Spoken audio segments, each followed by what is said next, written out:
Hi ನಮಸ್ಕಾರ, ನಾನು Kusuma. Welcome to kitchen. ತುಂಬಾ ಟೇಸ್ಟಿ ಸಿಂಪಲ್ ಚಿಕನ್ ಸಾರನ್ನ ಮನೆಯಲ್ಲೇ ಹೆಂಗೆ ಮಾಡ್ಬೋದು ಅಂತ ನೀವು ಈ ವಿಡಿಯೋದ್ರಲ್ಲಿ ನೋಡ್ಬೋದು. ಚಿಕನ್ ಸಾರು ಮಾಡೋದಕ್ಕೆ ಫಸ್ಟು ನಾನಿಲ್ಲಿ ಚಿಕನ್ ಸಾರು ಮಸಾಲ ರೆಡಿ ಮಾಡ್ಕೊತಾ ಇದ್ದೀನಿ. ಬಾಣಲಿಯಲ್ಲಿ 1 ಟೇಬಲ್ ಸ್ಪೂನಷ್ಟು ಎಣ್ಣೆ ಹಾಕ್ಕೊಂಡಿದ್ದೀನಿ. ಇಷ್ಟು ಚಕ್ಕೆ ತಗೊಂಡಿದ್ದೀನಿ. ಇವಾಗ ಇದನ್ನು ಚಿಕ್ಕದಾಗಿ ಪೀಸ್ ಮಾಡಿ ಹಾಕ್ಕೊತಾ ಇದ್ದೀನಿ.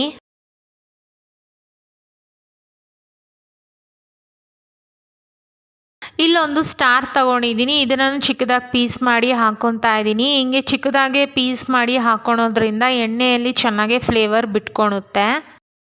3 ಯಾಲಕ್ಕಿ ತಗೊಂಡಿದ್ದೀನಿ. ಇದನ್ನು ಕೂಡ ಇವಾಗ ಎಣ್ಣೆಯಲ್ಲಿ ಫ್ರೈ ಮಾಡ್ಕೊತಾ ಇದ್ದೀನಿ. 5 ಲವಂಗ ಹಾಕ್ಕೊತಾ ಇದ್ದೀನಿ. ಒಂದು ಚಿಕ್ಕ ಪೀಸು ಜಾಕಾಯಿ ಹಾಕ್ಕೊತಾ ಇದ್ದೀನಿ. ಇದರಿಂದ ತುಂಬಾ ಫ್ಲೇವರ್ ಚೆನ್ನಾಗಿರುತ್ತೆ. ಮೀಡಿಯಮ್ ಸೈಜ್ದು 4 ಈರುಳ್ಳಿ ತಗೊಂಡಿದ್ದೀನಿ. ಅದನ್ನು ಉದ್ದಕ್ಕೆ ಸಣ್ಣಕ್ಕೆ ಕಟ್ ಮಾಡಿದ್ದೀನಿ. ಇದನ್ನು ಇದರಲ್ಲಿ ಸೇರಿಸ್ಕೊತಾ ಇದ್ದೀನಿ. ಸ್ವಲ್ಪ ಶುಂಠಿ ತಗೊಂಡಿದ್ದೀನಿ. ಅದನ್ನು ಚಿಕ್ಕದಾಗಿ ಪೀಸ್ ಮಾಡಿ ಹಾಕ್ಕೊತಾ ಇದ್ದೀನಿ. ಎಣ್ಣೆಯಲ್ಲಿ ಫಸ್ಟೇ ಹಿಂಗೆಲ್ಲ ಚೆನ್ನಾಗೆ ಫ್ರೈ ಮಾಡೋದ್ರಿಂದ ಹಸಿ ಸ್ಮೆಲ್ಲು ಹೋಗಿರುತ್ತೆ. ಆವಾಗ ಚಿಕನ್ ಸಾರು ತುಂಬಾ ಟೇಸ್ಟಿಯಾಗಿ ಚೆನ್ನಾಗಿ ಬರುತ್ತೆ. 1 ಇಡೀ ಬೆಳ್ಳುಳ್ಳಿ ತಗೊಂಡಿದ್ದೀನಿ. ಇವಾಗ ಇದನ್ನು ಚೆನ್ನಾಗೆ ಫ್ರೈ ಮಾಡ್ಕೊತೀನಿ ಎಣ್ಣೆಯಲ್ಲಿ.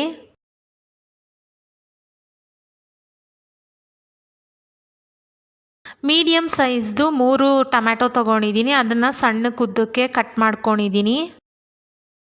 ಎಣ್ಣೆಯಲ್ಲಿ ಟೊಮ್ಯಾಟೊ ಚೆನ್ನಾಗೆ ಫ್ರೈ ಆದಮೇಲೆ ಇದನ್ನು ಸೈಡಲ್ಲಿ ಇಟ್ಕೊತೀನಿ. ಇದು ಫುಲ್ಲು ತಣ್ಣಗಾಗಲಿ ಅಂತ.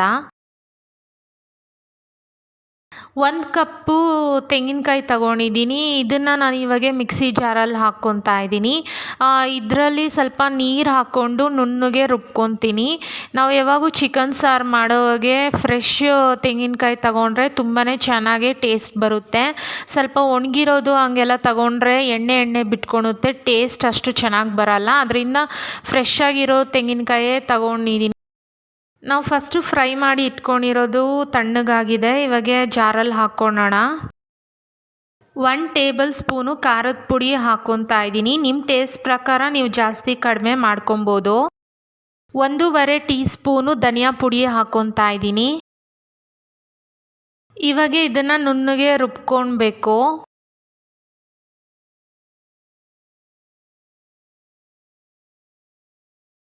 ಎರಡು ಟೇಬಲ್ ಸ್ಪೂನು ಎಣ್ಣೆ ಹಾಕ್ಕೊತಾ ಇದ್ದೀನಿ.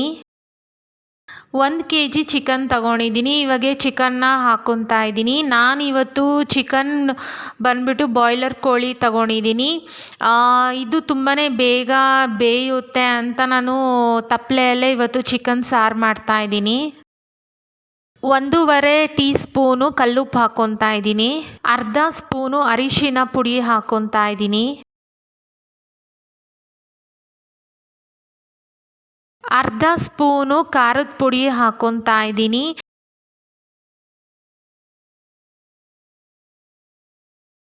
ಅರ್ಧ ಸ್ಪೂನು ಧನಿಯಾ ಪುಡಿ ಹಾಕ್ಕೊತಾ ಇದ್ದೀನಿ. ಚಿಕನ್ ಪೀಸ್ಗಳಿಗೆ ಉಪ್ಪು ಮತ್ತು ಖಾರದ ಪುಡಿ, ಧನಿಯಾ ಪುಡಿ ಮತ್ತು ಅರಿಶಿನ ಹಾಕಿ ಎಣ್ಣೆಯಲ್ಲಿ ಫ್ರೈ ಮಾಡೋದ್ರಿಂದ ಚಿಕನ್ ಪೀಸ್ಗಳು ಸಪ್ಪೆಯಾಗಿ ಬರ್ದಿರ ತುಂಬಾ ಟೇಸ್ಟಿಯಾಗಿ ಬರುತ್ತೆ. ಚಿಕನ್ ಪೀಸಿಗೆ ಚೆನ್ನಾಗಿ ಉಪ್ಪು ಖಾರ ಹಿಡಿಯುತ್ತೆ ಅಂತ ನಾನು ಮೊದಲೇ ಹಾಕ್ಕೊಂಡು ಹಿಂಗೆ ಎಣ್ಣೆಯಲ್ಲಿ ಫ್ರೈ ಮಾಡ್ತೀನಿ 1-2 ನಿಮಿಷ. ಇವಾಗ ರುಬ್ಬಿಟ್ಟಿದ್ದ ಮಸಾಲಾನ ಹಾಕ್ಕೊತಾ ಇದ್ದೀನಿ. ಇವಾಗ ಇದನ್ನು ಎಣ್ಣೆಯಲ್ಲಿ 1-2 ನಿಮಿಷ ಚೆನ್ನಾಗೆ ಫ್ರೈ ಮಾಡ್ಕೊತೀನಿ. ಮಸಾಲೆ ಹಾಕಿದ್ಮೇಲೆ ಪೀಸ್ಗಳ ಜೊತೆ 1-2 ನಿಮಿಷ ಎಣ್ಣೆಯಲ್ಲಿ ಚೆನ್ನಾಗೆ ಫ್ರೈ ಮಾಡ್ಕೊಬೇಕು. ನಾವು ಮಸಾಲ ಆಲ್ರೆಡಿ ಎಣ್ಣೆಯಲ್ಲಿ ಫ್ರೈ ಮಾಡಿರೋದ್ರಿಂದ ಯಾವುದೇ ಥರ ಹಸಿ ಸ್ಮೆಲ್ ಇರಲ್ಲ. ಆದರೆ ಇಲ್ಲಿ ಸ್ವಲ್ಪ ಪೀಸ್ಗಳ ಜೊತೆ ಎಣ್ಣೆಯಲ್ಲಿ ಚೆನ್ನಾಗೆ ಫ್ರೈ ಆಗೋದ್ರಿಂದ ಫ್ಲೇವರ್ಸ್ ಚೆನ್ನಾಗೆ ಬಿಟ್ಕೊಳುತ್ತೆ ಅಂತ ನಾನು 1-2 ನಿಮಿಷ ಹಂಗೆ ಬಿಟ್ಟಿದ್ದೀನಿ.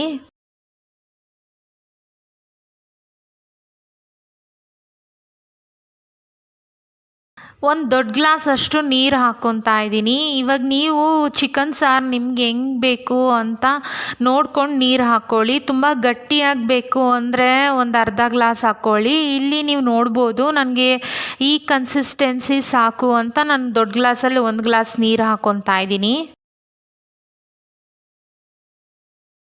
ಚಿಕನ್ ಸಾರು ಇವಾಗೆ ಕುದೀತಾ ಇದೆ. ಇವಾಗ ಒಂದು ಬಾಯ್ಲ್ ಬಂದ ತಕ್ಷಣವೇ ನಾವು ಆಫ್ ಮಾಡೋಕ್ಕೆ ಹೋಗಬಾರ್ದು. ಇನ್ನೂ ಚಿಕನ್ ಬೆಂದಿರಲ್ಲ. ಒಂದು 15ರಿಂದ ಒಂದು 20 ನಿಮಿಷ ಲೋ ಫ್ಲೇಮಲ್ಲಿ ಇಟ್ಟೆ ನಾನು ಚಿಕನ್ ಸಾರನ್ನ ಬೇಯಿಸ್ತೀನಿ. ಇವಾಗ ಚಿಕನ್ ಸಾರಿಂದ ಎಣ್ಣೆ ಬಿಟ್ಕೊತಾ ಇದೆ, ಅಂದರೆ ಚಿಕನ್ ಸಾರು ರೆಡಿಯಾಗಿದೆ ಅಂತ ಅರ್ಥ. ಇವಾಗ ಸ್ವಲ್ಪ ಕೊತ್ತಂಬರಿ ಹಾಕ್ಕೊತಾ ಇದ್ದೀನಿ.